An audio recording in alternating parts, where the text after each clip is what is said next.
Communication skills, one very important skill that is required in today's world in order to excel in your careers, in order to do some very important things in your life.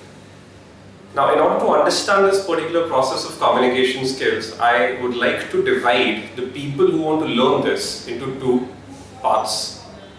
Part number one are the people who belong to the semi-urban, the rural areas, or in short, people who are from Hindi medium schools, or let's say Punjabi medium schools, or in short, people who really cannot communicate well in English. And part two, people who are able to speak in English, people who are able to communicate confidently.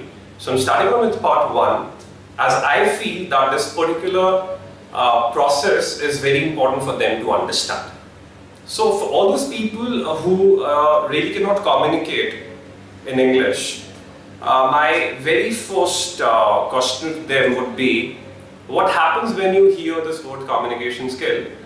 I guess most of the people would answer confusion, low on confidence and all those things, because the problem is they relate communication skills to the language English. But the thing is communication skills only connected to English? The answer obviously is a simple no. All those people who think that they really cannot speak in English, they are not good in communicating in English, they are not very confident in that, right? Can they really do that in their mother tongues? For example, if all those people are called to speak in a GD in their mother tongues, in their vernacular languages, will they be comfortable in that? I guess again, what my experience says is, most of those people will still say no, right? Because communication is not about speaking in English only, it's about speaking confidently. And most of the people really cannot speak in their mother tongues confidently, right? Be it interviews, be it a normal debate or a declamation or an interview or whatever, right? So the very first lesson that we need to understand about communication skills is that you need to be confident in that.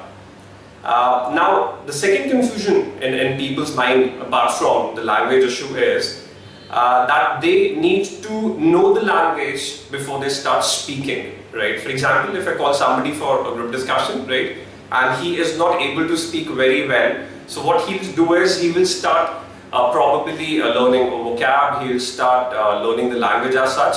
Now, learning doesn't give you confidence, but what I've seen is confidence gives you that learning in terms of you come for the practice sessions, only then you'll be able to understand the language, you'll be able to understand the communication process, right? So my simple message for all those people who feel they're not very good in speaking in English is that please, the very first thing you require is confidence. Without confidence, you will not be able to communicate properly. Now, let me talk to the second category of people. Second category is all those people who can speak well, people who are confident, right? People who know how to speak in English, right? Now, communication is not only about speaking, of course. Communication, a lot of we people forget is also about listening. That's very, very important. Again, what we see in group discussions, what we see in interviews, what we see in our daily lives is that people relate communication to speaking, right? If you really don't know what the other person is saying, if you really don't know what the other person is asking you, if you really don't know what the other person is expressing, how can you really communicate? So communication is a two-way process, as we've already studied in our school times and everything, and we forget to implement it. That's a problem, right? It's a two-way process, it's not a one-way thing. So you speak and you listen. You listen and you speak, right? So this is what you need to do. And of course, listening needs some patience, right?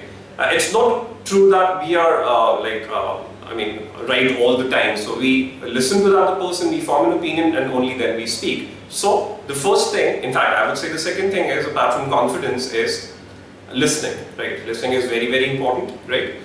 Number three is a very important tool for a better communication is your body language.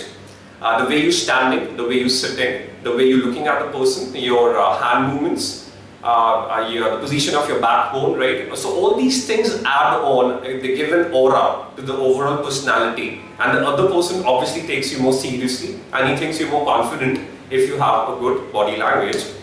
And one last thing would be, while communicating, what we have seen is a lot of people tend to get aggressive, right? Maybe because they are really not able to take the feedback of the other person, or maybe they probably don't listen to what the other person is saying, or maybe they are not able to take the criticism of whatever you say. They tend to get aggressive, right? So aggression kills the entire process of communication as such, right? So if I sum up the entire this lecture, I would say the very first thing for good communication is confidence. Number 2 is your listening skills. Number 3 is a very good body language, a confident body language. And number 4 is no aggressions.